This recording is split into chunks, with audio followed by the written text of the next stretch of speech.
Welcome back. मैं Dhirendra sir पुनः आप लोगों के लिए ग्रामर का एक अगला वीडियो लेकर उपस्थित हूं। तो प्यारे बच्चों, मैंने आप लोगों को अंग्रेजी सिखाना शुरू कर दिया है और मैं जैसे व्यूज देख रहा हूं, बहुत सारे बच्चे हमारे चैनल से जुड़ रहे हैं। फिर भी मैं एक बार बता दूं कि जो बच्चे फर्स्ट टाइम मेरे चैनल से जुड़ रहे हैं वो कृपया सब्सक्राइब करना ना भूलें। और रही अंग्रेजी सीखने की बात, तो ये हमारा ग्रामर का तीसरा वीडियो है। तो जो पहली बार मेरी इस वीडियो को वॉच कर रहे हैं, मैं उससे निवेदन करूंगा कि आप फर्स्ट वीडियो से स्टार्ट करें और आप मुझसे जुड़े। Definitely I will try to teach you English. मैं आपको अंग्रेजी सिखाने का प्रयास करूंगा। तो बच्चों, लास्ट डे मैंने जैसे आप लोगों को सेंटेंस समझाया था और पहला कड़ी मैंने स्टार्ट किया था। ध्यान रखेंगे, मैंने इंग्लिश 0 लेवल से स्टार्ट किया है, उससे नीचे आप नहीं जा सकते हो। इसलिए अगर आप कुछ नहीं जानते हैं तो बिल्कुल निश्चिंत रहें, आप मुझसे जुड़े रहें। मैं एक एक चीज करके आपको सिखाने जा रहा हूं। तो लास्ट डे मैंने आप लोगों को इज एम आर फैमिली की बात किया था।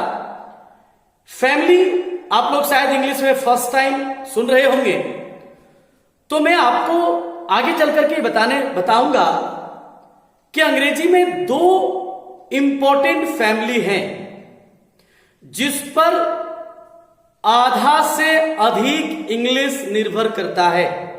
यह आज तक किसी ने शायद नोटिस नहीं किया। तो इज एम आर फैमिली की मैं बात करूं तो आपको लास्ट डे मैंने इज एम आर का प्रयोग, वाज वेयर का प्रयोग और शैल बी विल बी का प्रयोग बताया था।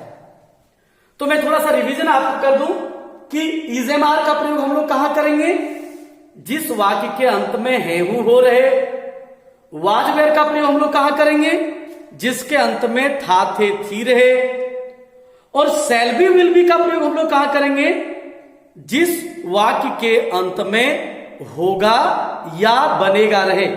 प्यारे बच्चों, फिर से मैं एक बार बता दूं, अभी मैं आपको ऐसी वाक्य की चर्चा कर रहा हूं आप लोगों के साथ जिन वाक्यों में क्रिया नहीं है। बिल्कुल क्लियर हो लेंगे। हम आपको बिना क्रिया वाले वाक्य से शुरू किए, अभी हम लोग क्रिया में प्रवेश नहीं किए। इसलिए एकदम छोटा छोटा वाक्य, सिंपल, कोई भी बच्चा सीख सकता है।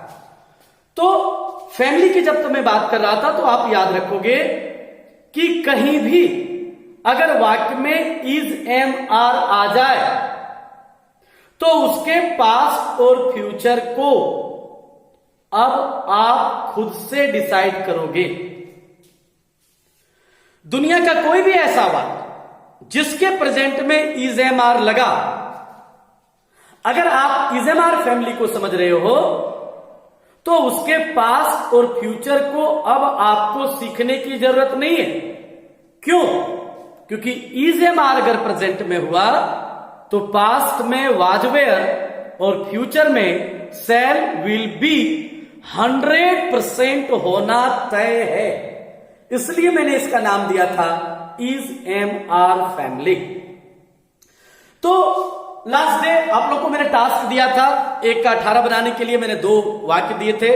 निश्चित रूप से आप लोगों ने 36 बनाया होगा। रही बात, अगर आपको कोई प्रॉब्लम होता है तो जो बच्चे हमसे व्हाट्सएप से जुड़े हैं वो व्हाट्सएप में आप क्वेश्चन रेज करोगे, और जो व्हाट्सएप से नहीं जुड़ पाए हैं, जो दूर दराज से हमारे वीडियो को वॉच कर रहे हैं, आप कमेंट बॉक्स में आप कमेंट कीजिए, आप अपने प्रश्नों को रेज कीजिए। मैं आपको समझाने का प्रयास करूंगा या आपके कमेंट्स को, आपके प्रॉब्लम को हम नेक्स्ट वीडियो में डील करने का प्रयास करूंगा। तो हम लोग बात कर रहे थे इज एम आर फैमिली की। तो वहां मान लिया जाए, अगर मैं पूछूं तुम यहां क्यों हो? बच्चों याद रखना, जब भी आप कोई वाक्य देखते हो तो सबसे पहले आपको 2 चीज पहचानना है। वो 2 चीज क्या? जो मेरा पढ़ाने का माध्यम है, पहला आप टेंस पहचानोगे, दूसरा आप सेंटेंस पहचानोगे। टेंस से हम हेल्पिंग वर्ब डिसाइड करेंगे, सेंटेंस से हम उसके रूल को अप्लाई करेंगे। क्लियर है? तो आप लोग समझ गए होंगे तुम यहां क्यों हो, ये क्वेश्चन वाक्य है और क्वेश्चन वाक्य का फॉर्मूला अब आप लोग को शायद याद हो गया होगा, ये होता है। तो पहला कह रहा आई डब्ल्यू, तो हम किसको लिखेंगे पहले, क्यों, तो क्या हो जाएगा व्हाई। फिर हेल्पिंग वर्ब, तो प्रेजेंट है तो helping verb is am are. हमेशा याद रखिएगा हेल्पिंग वर्ब सब्जेक्ट पर निर्भर करता है। अगर सब्जेक्ट सिमिलर है तो इज देंगे, प्लूरल है तो आर देंगे। तो यू है तो निश्चित रूप से आप लगाओगे आर, उसके बाद सब्जेक्ट है यू, फिर आपका जो बच गया उसको हम लिख देंगे। प्यारे बच्चों ध्यान दो, कितना इजी बन गया। कुछ नहीं करना है, आपको फॉर्मूला दिमाग में बिल्कुल सेट करना है। और जो न्यू बच्चे हैं, जो न्यू बिगनर्स हैं, वो सूत्र के सहारे अभी चलेंगे, धीरे धीरे फिर आपको कॉन्फिडेंस होने लगेगा। तो मुझे लगता है तुम यहां क्यों हो, वाई आर यू हियर, आप समझ गए होंगे। नेक्स्ट एक और मैं एग्जांपल दूं, क्या तुम मेरे दोस्त बनोगे। ध्यान देंगे बच्चों, मैंने एक दूसरा एग्जांपल दिया, क्या तुम मेरे दोस्त बनोगे। इसका मतलब आप समझ गए होंगे, मैंने कहा था किसी भी वाक्य के शुरू में अगर क्या लगा रहे वो इंट्रोगेटिव होगा, और इंट्रोगेटिव का फॉर्मूला ये है।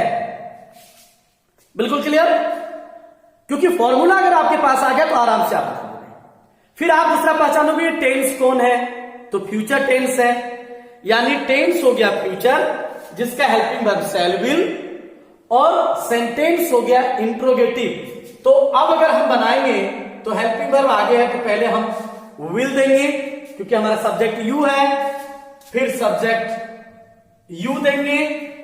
प्यारे बच्चों, जैसे कि मैंने लास्ट वीडियो में बताया था कि इजेमार के फ्यूचर जब आप बनाओगे तो शैल और विल के साथ बी आएगा, तो क्या हो जाएगा, और बी कहां देना है, ऑब्जेक्ट के पहले मैंने कहा था, तो विल यू बी, अब ऑब्जेक्ट बच गया my friend, will you be my friend.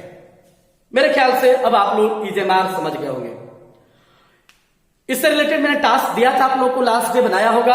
आज मैं व्हाट्सएप से जितने बच्चे जुड़े हैं उसको मैं एक सेट दूंगा, इजेमार का सेट, वाजवेयर का सेट, सेलविल का सेट। आप उस सेट को निश्चित प्रैक्टिस करके खुद आश्वस्त हो लोगे कि अब आप समझ रहे हो या नहीं। मेरे बच्चों, मैंने रिवीजन थोड़ा कर दिया, अब हम लोग चल रहे हैं दूसरे फैमिली की ओर, यानी आज हम आपको बताएंगे हैज, हैव का प्रयोग। ध्यान दे बच्चों, थोड़ा सा मैं नेक्स्ट स्टेप में जा रहा हूं, ध्यान रहे। अब फिर भी अभी भी मैं बिना क्रिया वाले वाक्य की बात कर रहा हूं।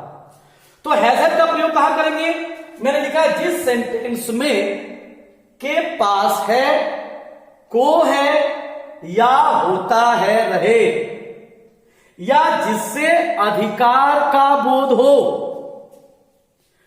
के पास है या को है, जैसे मेरे पास कलम है, मेरे पास दोस्त है, मेरे पास घड़ी है, तुम्हारे पास मोबाइल है, उसके पास किताब है, मुझको दोस्त है, राम को एक गाय है। तो के पास है या को है, और एक है होता है जिसकी चर्चा मैं बाद में करूंगा। फिलहाल आप याद रखोगे के पास है और को है। जहां भी, जैसे राम के पास एक मोबाइल है, क्लियर है। थोड़ा मैंने ऊपर में लिखा है, आप लोग को मैं बता दूं, राम के पास एक मोबाइल है। तो जहां भी हैव होगा, सॉरी, जिस किसी भी वाक्य बिना क्रिया वाले वाक्य में के पास है या को है रहेगा, ऑटोमेटिक है, उन वाक्यों में अधिकार का भाव बोध होता है। जैसे अगर कहूं मेरे पास एक गाय है, इसका मतलब गाय पर मेरा अधिकार है। That's clear. अब आप ये समझो कि हैज सिंगुलर है, हैव प्लुरल। बिल्कुल ध्यान देंगे, जिस प्रकार आप लोगों ने इजेमार प्रयोग सीखा था, जहां इज होगा उसके साथ हैज होगा, जहां आर होता था उसके साथ हैव होगा। पहले आप ये समझ लें सिंगुलर और प्लुरल यानी हैज हैव का प्रयोग किन किन सब्जेक्ट के साथ करेंगे। अब यहां देखोगे नीचे में आई हैव, अभी मैंने कहा कि हैव प्लुरल है, जबकि आई तो सिंगुलर है। आई मैंने मैं मैंने अकेला। अब आप कहोगे कि सर आपने भी बताया कि हैव प्लुरल है, तो आप सिंगुलर के साथ कैसे लगाओगे? तो आप देखना ब्रैकेट में मैंने लिख दिया अपवाद, एक्सेप्शन। यानी आई एक अपवाद है जो सिंगुलर होने के बाद भी इसके साथ हैव हेल्पिंग वर्ब का प्रयोग किया जाता है। बाकी आप सब्जेक्ट पर ध्यान दोगे, अगर सब्जेक्ट ध्यान देंगे प्रोनाउन के रूप में अगर रहे आई, वी, यू, दे, तो आप लगाएंगे हैव। आप मेरी अब आवाज सुन रहे हो सकता है थोड़ा सा बोर्ड में कुछ कुछ चीजें कट रहा है। फिर आप इधर देखोगे ही, सी, इट, यानी ये सब सिंगुलर है तो इसके साथ हैज। नीचे में यहां मैंने लिखा है बॉयज, अगर एक लड़का हो ए बॉय तो देंगे हैज, अगर रहेगा बॉयज तो होगा हैव। कोई भी नाम हो, राम, श्याम, सीता, गीता, रीता, तो हम लोग हैज देंगे।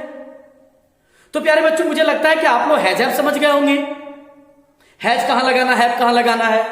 तो अगर मैं अब इसको बनाऊं तो आपको पता है कि मैं जो भी सिखाता हूं 18 प्रकार से हम लोग सीखते हैं। मेरा पढ़ाने का तरीका बिल्कुल क्लियर है, 3 टेंस 6 सेंटेंस, जबकि मैंने यहां 5 सेंटेंस ही अब सूत्र दिया है, क्योंकि लास्ट डे मैंने बता दिया क्या कि अगर आप 5 समझ जाएंगे तो आप छठा भी समझ जाएंगे।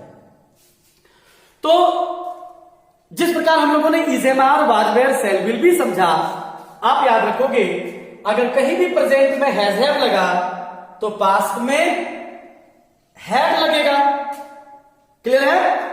हैज हैव का पास हैड होता है।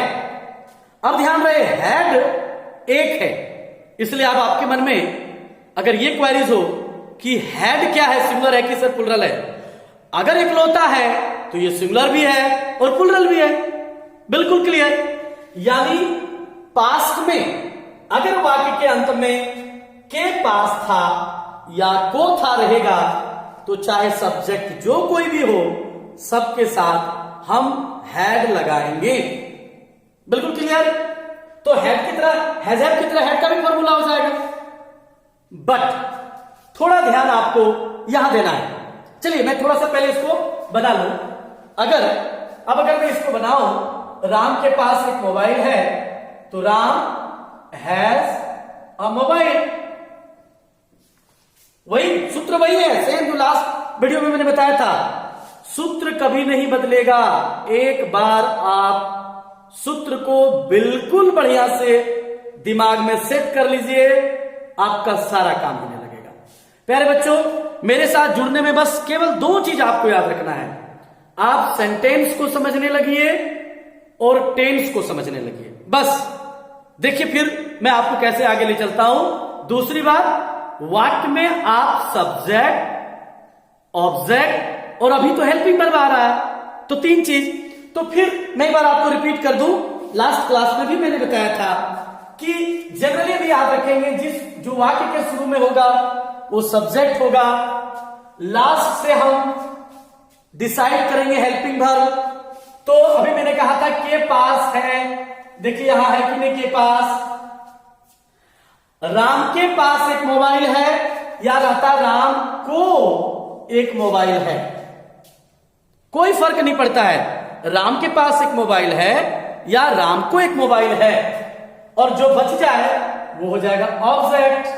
तो ये हो गया सब्जेक्ट ऑब्जेक्ट हेल्पिंग वर्ब। तो हमने भी सेट कर दिया सब्जेक्ट हेल्पिंग वर्ब ऑब्जेक्ट, है ना।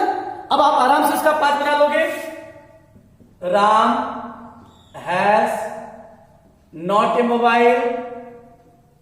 इंट्रोगेटिव में क्या बताया था प्यारे बच्चों कि कोई भी इंट्रोगेटिव वाक्य में जो वाक्य का हेल्पिंग वर्ब होगा उसको आपको आगे कर देना है। यहां सूत्र देखिएगा, यानी हैज राम ये मोबाइल।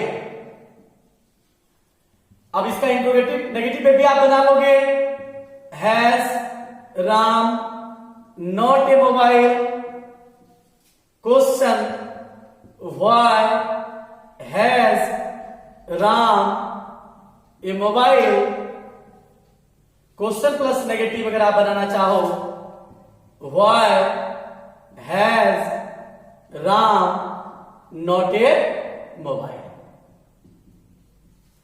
इजी लग रहा है बच्चों? बिल्कुल इजी लगेगा, इंग्लिश कुछ भी नहीं है।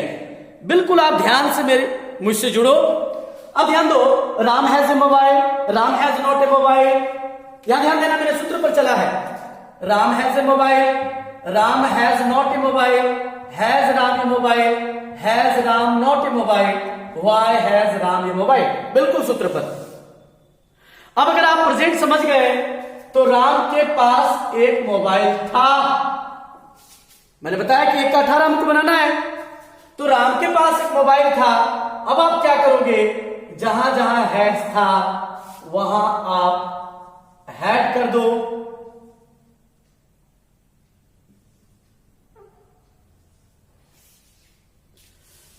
आप क्वालिटी पर ध्यान दोगे, वीडियो कैसा आ रहा है उस पर ध्यान नहीं देना है। आप ये देखिए कि कंटेंट्स आपको क्लियर मिल रहा है या नहीं, और कहीं प्रॉब्लम हो तो फिर आप हमसे बात करोगे। अब ध्यान दीजिएगा, राम को के पास एक मोबाइल था या राम को एक मोबाइल था। अगर हमने हैजर से बना लिया तो जहां भी आपने हैजर लगाया सब जगह हेड लगा दीजिए, पास्ट हो गया, तो 12 हो गया, है ना।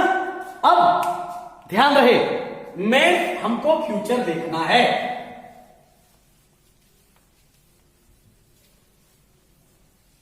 अब अगर बच्चों प्रेजेंट और पास्ट आप समझ गए, जिस प्रकार प्रेजेंट में वहां इजेमार हुआ था उसका पास्ट बाद में हुआ था, यहां हैजर हो गया, यहां हेड हो गया। इजेमार का फ्यूचर हुआ था शैल बी विल बी। ध्यान रहे, इसका फ्यूचर होगा शैल हैव विल हैव। यानी अब हम बनाएंगे राम के पास एक मोबाइल होगा या राम को एक मोबाइल होगा, आप जो भी बोलना चाहें। अब यहां देखिएगा, फ्यूचर का मैंने फॉर्मूला अलग दिया है, इसलिए वहां आपने किया था शैल बी विल बी, यहां है शैल विल हैव। अब Ram will has a mobile. ध्यान देना बच्चों। अब आप देख रहे होंगे कि सही है, लेकिन नहीं, यहां हैव होगा।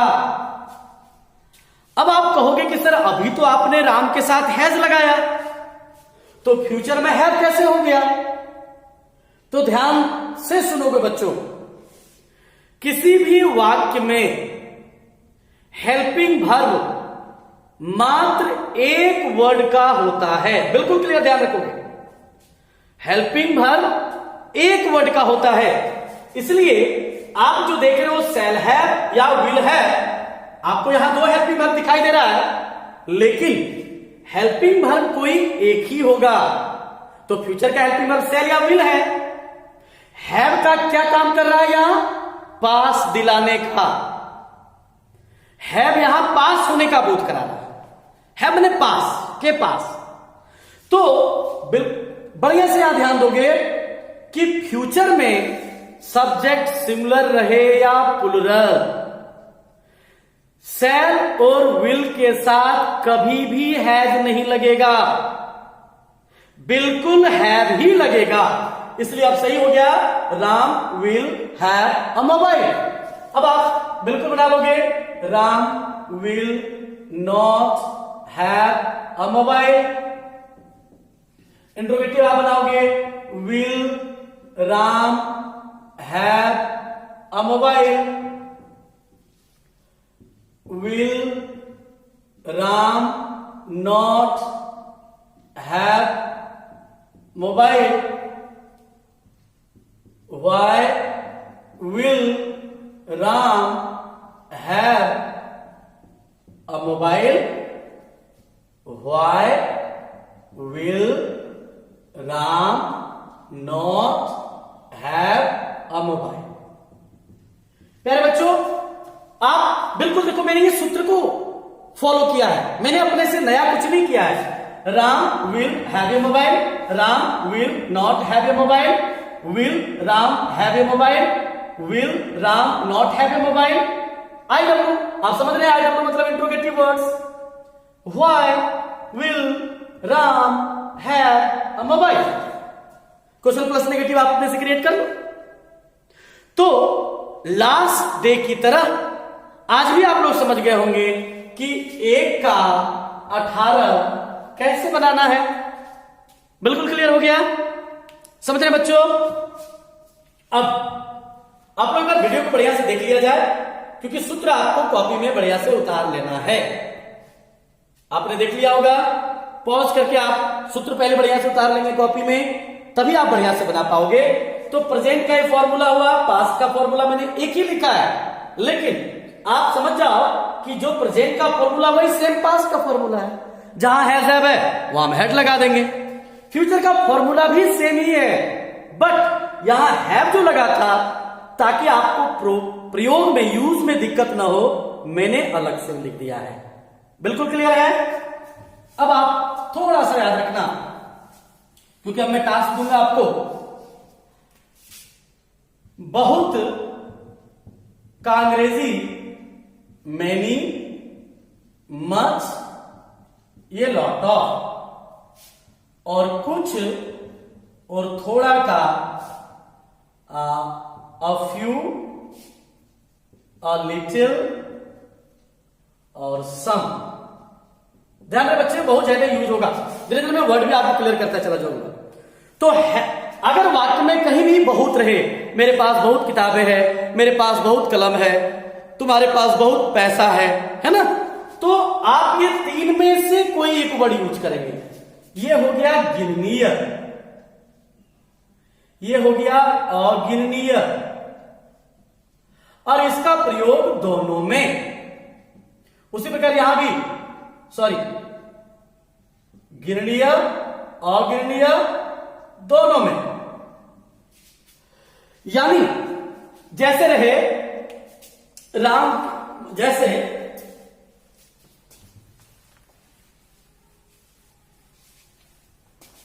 अगर रहे मोहन के पास बहुत चीनी है, तो निश्चित रूप से आप मोहन के पास है तो आप लिखोगे मोहन हैज। अब चीनी क्या है, अगिननीय है, तो आप या तो मच लगाओ या ये लॉट ऑफ। ध्यान रहे बच्चों, जनरली आप बहुत के लिए ये लॉट ऑफ याद रखिए और कुछ और थोड़ा के लिए सम याद रखिए। इससे क्या होगा, आपको गिननीय और अगिननीय के लफड़ा में नहीं पड़ना है। कहीं भी अगर आप बहुत देखें, आप ए लॉट ऑफ लगा दीजिए, चाहे वो गिननीय है या अगिननीय। क्लियर है। तो Mohan has much a lot of sugar. Clear है। अब अगर आता मोहन के पास बहुत कलमें हैं, तो यहां हो जाता मैनी पेन्स। ध्यान रहे, कलम हो गया तो गिननीय हो गया तो मैनी लग गया, ये लॉट ऑफ यहां भी लगा। अगर चीनी था तो ऑर्गनीय था तो मच लगा था, ए लॉट ऑफ। राधा के पास थोड़ा समय है, तो हम लोग क्या बताएंगे? राधा हैज, अब थोड़ा का या तो आप लिखिए ए लिटिल, या ध्यान दें ए लिटिल, क्योंकि समय को हम गिन नहीं सकते हैं, या उससे बेहतर मैंने क्या कहा, आप सम का प्रयोग याद रखिए, यानी Radha has some time. Clear है? तो मुझे लगता है अब आप लोग हैज हैव क्लियर हो गया होगा। फिर से मैं एक बार दोहरा दूं, हैज हैव फैमिली क्या हो गया? कहीं भी प्रेजेंट में अगर हैज हैव लगा, पास्ट में हैड लगेगा, फ्यूचर में शैल हैव और विल हैव लगेगा, है ना? क्लियर हो गया? तो मुझे लगता है अब अगले वीडियो में हम इज एम आर और हैज हैव में डिफरेंस बताएंगे। ध्यान रहे, इज एम आर का प्रयोग हम लोगों ने केवल किया जहां है, हूं, हो, रे। हैज हैव का प्रयोग हम लोगों ने किया जो मेरे पास या किसी के पास कुछ होने का बोध हो। अगर आपके पास कुछ भी है तो उसको आप अंग्रेजी में आराम से स्पोकन कर सकते हो, स्पीक कर सकते हो। I have this, I have that, my father has this, my mother has this, you have that, you can use like this. Okay, तो हैज हैव मेरे ख्याल से अब आप लोग को क्लियर हो गया होगा। तो फिर आपको 2 टास्क मैं दे रहा हूं, आप 18 बना करके लाएंगे। भारत के पास बहुत परमाणु बम है और मेरे पिताजी के पास